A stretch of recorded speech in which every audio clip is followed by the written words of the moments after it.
So yan, start na tayo ng ating morning ride. Weekend ride pa rin sa Sunday. So it's been a while since nagbike tayo dito sa Aluat Cycle Track. So time check, it's 6:03. So achievement for us. This is the earliest na nagbike kami. Pero yung pinakamaaga naming bike. So ngayon, ano tayo? Meron tayong endurance challenge. Sa challenge namin yung sarili namin. We will try to complete this challenge. Ang challenge is to ikutan lahat ng loop dito. So there's a 30 kilometer loop, 22, 20, 16 at saka 9. So kung ilan man yun at kung ilang oras man yun, malalaman natin. So 6 o'clock, so we have 4 hours to do it. Ideally, kasi actually ang 10 o'clock nga mainit na eh. So that's why 4 hours, so 6 to 10 to do it. Kaya ayan, kasama pa rin si partner. Nagkakaram ako kasi I want to start as early as possible. So naiwan ko yung shades ko. So tapusin ko muna tong 30 kilometer na loop. Then tsaka natin balikan yung shades natin. So start na tayo ng ating Aluat Endurance Challenge. So medyo dahan-dahan lang tayo dahil yung track is full of sand. Puro buhangin yung track. Tsaka salubong tayo sa hangin, tapos malamig pa yung hangin. So enjoy natin yung hangin hanggang habang malamig pa. Later, iinit na yan. So let's go! So yan yung mga kilometer na bubunuin natin. 30, 22, 20, 16 at saka 8. So 5 loops. So unahin na natin yung mahaba, yung 30 kilometers. Meron tayong kapalpakan ng konti. Yung bike computer natin nalobat. Ay nako, very good. Good job ka. Let's go, let's go. Straight. Lakas nung salubong natin sa hangin. Yan lang yung malupit na kalaban natin, yung hangin, salubong sa hangin, yung headwind.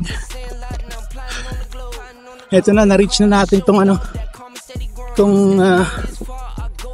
Aluat Lake, yung camping area.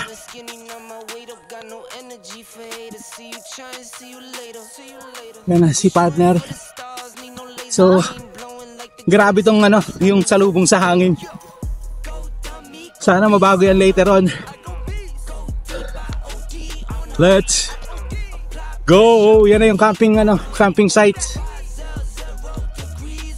May niyaw na isda. Oh, bango ah.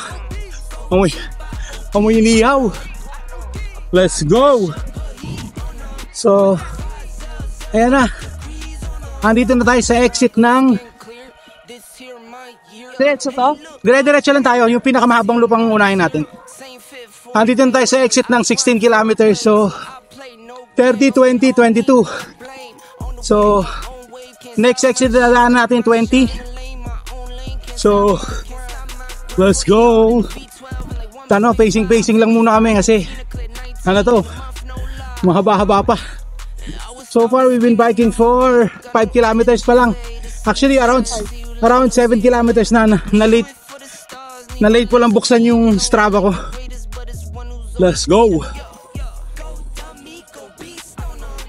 So ayan, ito na pangatlong exit na yung lalagpasan natin. Ito yung 20 kilometer exit.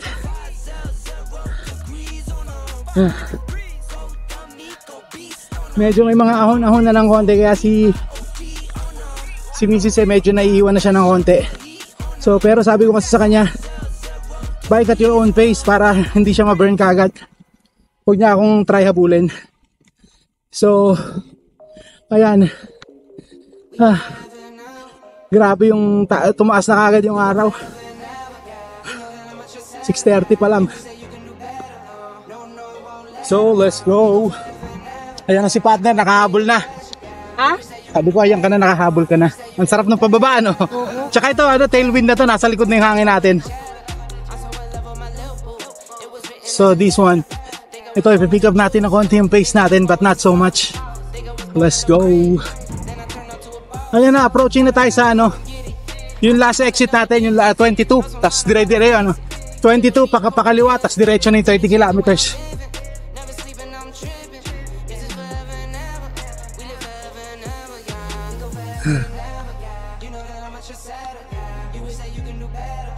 Kakaliwa tayo dyan? Hindi, dire-diretso lang. Yung exit 22 yan. 22 kilometer exit yan. Uy, bakit? Ayan, 22, then goes straight 30 kilometers. Let's go! Chinese lang to, may mahabang stretch dito na puro buhangin ulit yung truck. Nakatakot magmabilis dahil dito na tayo sa sigurado, sa safe lang. Baka kasi biglang madulas or biglang lalim ng buhangin. Ang habang stretch nito na puro buhangin. Dahan-dahan lang. Careful ka kasi medyo madulas to. Follow mo lang kung saan ako dumadaan. Ayan, pero 2 kilometers na lang, andun na tayo, matatapos na natin yung 30 kilometer na loop. So far na nagawa naman natin ng medyo hindi kami masyadong nahirapan hindi kami masyadong nahirapan, sakto lang. Hindi rin siya madali, of course. So papahinga lang tayo ng quick pit stop lang tayo. Mga 5 minute na break or less. Tapos kunin natin yung 22 kilometers. Then we'll take it from there, depende. So tingnan natin kasi medyo nakakasira ng momentum itong Sunday. So hindi kami makapag dito yung tamang pacing, masyadong mabagal yung takbuhan natin dito sa buhangin. Buti nang safe tayo. Pwede rin naman magbibilis, kaya lang syempre doon na tayo sa safe. Medyo anong oras na ba? It's 7:20. Medyo nararamdaman ko na yung init ng araw, pero malamig, medyo may presko pa rin ng konti yung hangin.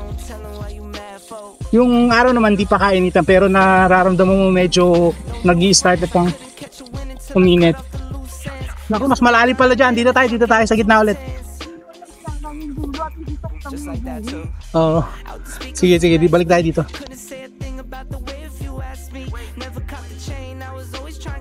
Ayan na, matatapos na.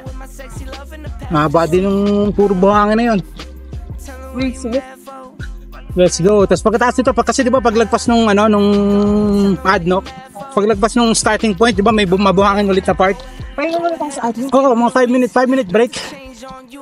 And then we go again. We'll take the 22 kilometers. Mabilis na yung, madali na lang yung 22 kilometers kasi wala nang ahon yun eh. Oh, tubig naman yata dito, mami. Tubig yata yan.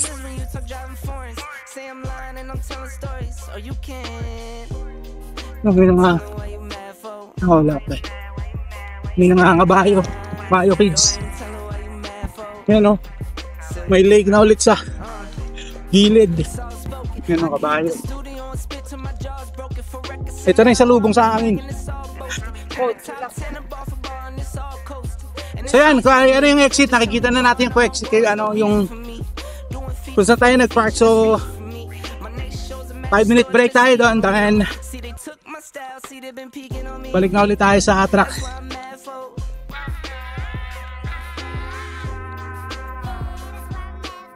Sa gilid.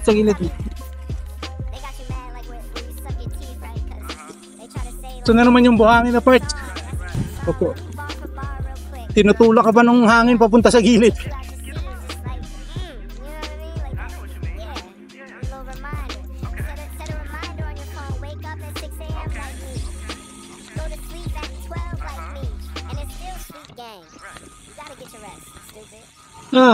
Ayan. Tayo 5 minute break. Let's go. Eto na, back to right na ulit tayo. Let's begin! Ano na, yung ano na tayo, nasa 22 kilometers na tayo. So itong 22 kilometers, we'll try to get it in 1 hour. So, time check now, it's 7:37. Ito lang kalaban natin yung hangin, mga 10 kilometers to na salubong sa hangin. Oh my god, pagod na kagad ako. Let's go!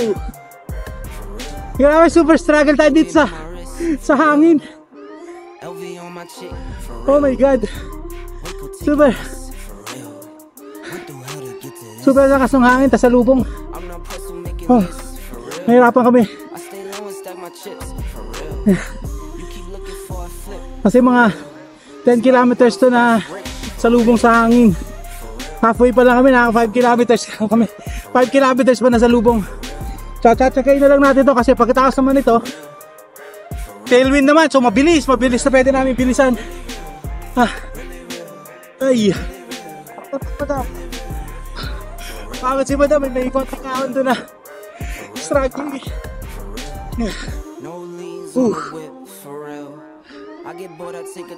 Grabe yun. Grabe yung hangin. Kagandahan naman dyan sa hangin, presko pa kahit medyo may kurot na yung init ng araw. Tayo na si madam. Ayan na si partner. Sige, huwag ka mag-break, sayang pedal mo. Ayan si madam. Let's go. Holy. Tanggalin ko yung yung noise reduction para just to give you an idea kung gaano ka-akin. Let's go. Ayan, finally natapos na natin yung 10 kilometer na salubong sa hangin. So ito, medyo na lang sa gilid, crosswind na lang ng konti. Tapos pagdating doon sa dulo, tailwind na. So tapos na natin yung mahirap na part. 10 kilometers din yun. So ito, recover na tayo ng konti. Hindi man tayo pedal. Pababa naman to, pasulong naman to ng konti. Asa si partner eh. Si partner eh. Medyo struggling siya ng konti eh. Nalagpasan natin yung lahat ng exit 22, yung 20, ito yung next na exit na yung exit na tayo doon, yung exit 22. Yan na si partner. Tayo natin siya ng mawala yung pagkapagod niya para may makausap. Sarap. Nakapahinga ka na? Yeah, dahan-dahan lang. Recover.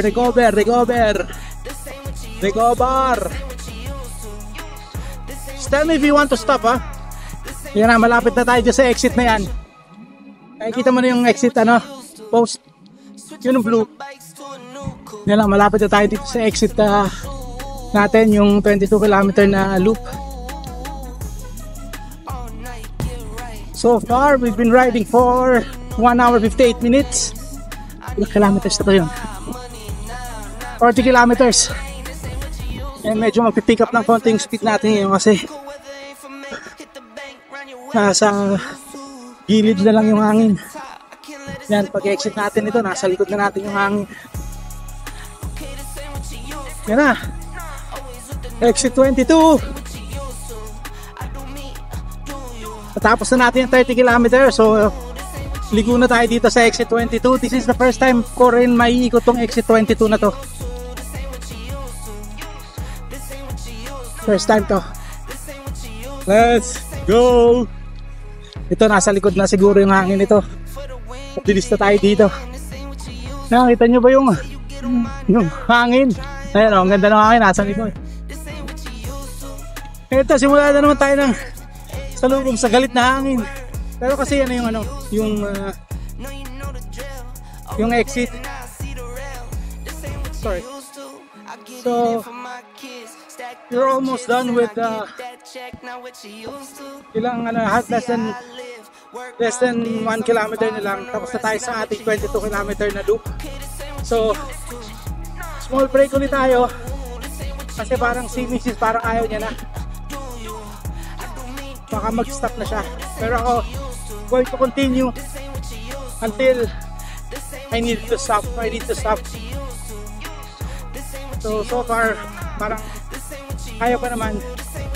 Kasi ang malaking obstacle talaga ito eh, yung salubong sa hangin. Kasi 10 kilometers din tong salubong sa hangin na to. Kaya, yung, after kasi nito, easy na. Pwede ka nang mag 40 or 35 to 40 kilometer per hour. Kaya ito lang talaga yung 10 kilometer na headwind.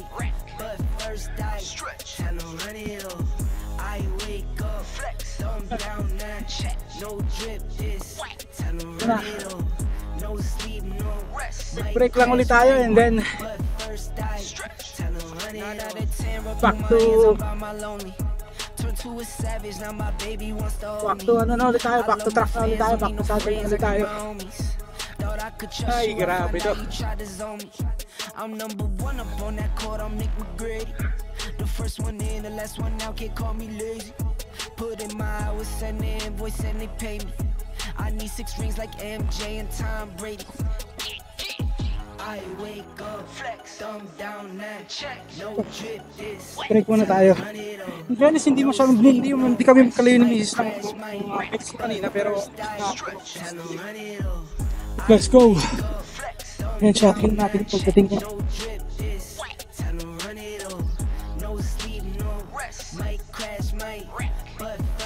Yan na siya.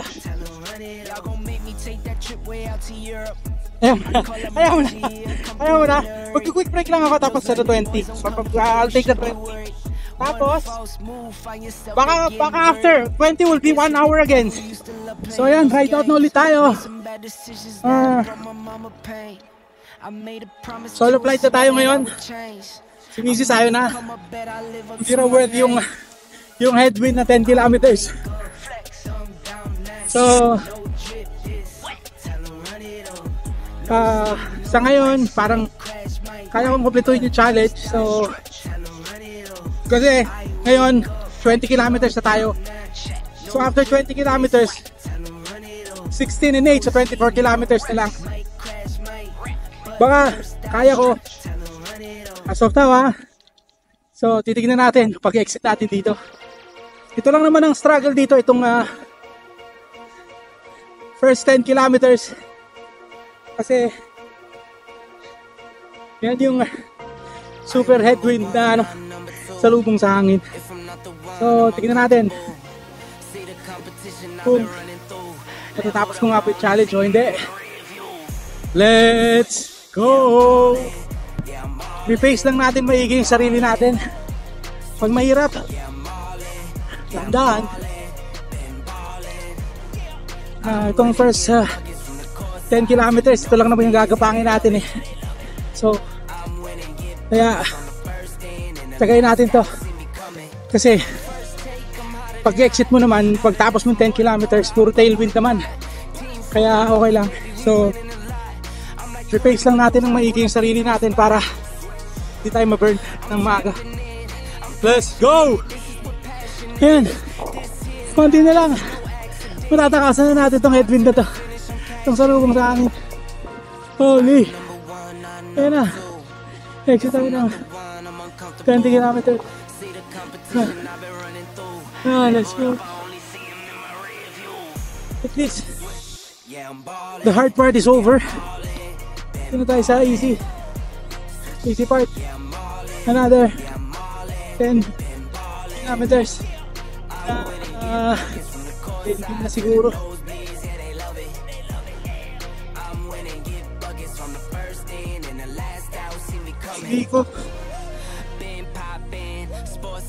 Hindi ko sure kung mauumpit yung challenge kasi pinupulikat na yung right leg ko. So titignan natin, pakapag-fight na tayo dito sa itong sa tailwind. So let's go. Oh my god, pinupulikat na ako. Sobrang init to nga. Sobrang init na nung kalsada. Hindi na natin makukomplete yung challenge. Oh my god. Ouch. Pinupulihan na ako. Let's go! Back na tayo dito sa salubong na hangin. So, yan na, malapit na tayo sa exit. Unfortunately, I've reached my limit. So,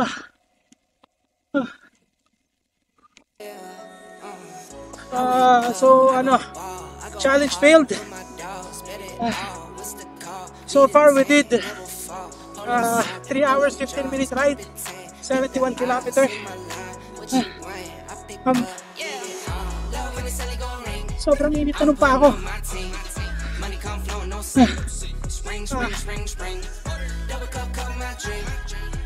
I really wanted to finish the challenge kasi after nito 16 and 8 so 24 kilometers na lang. Pero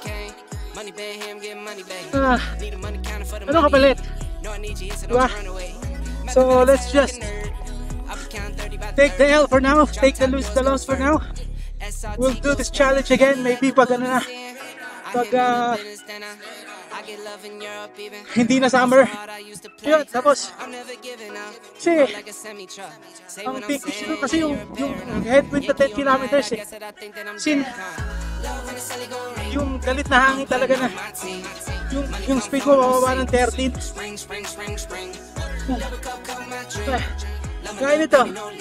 Kaya paano 13 ang speed natin ulit.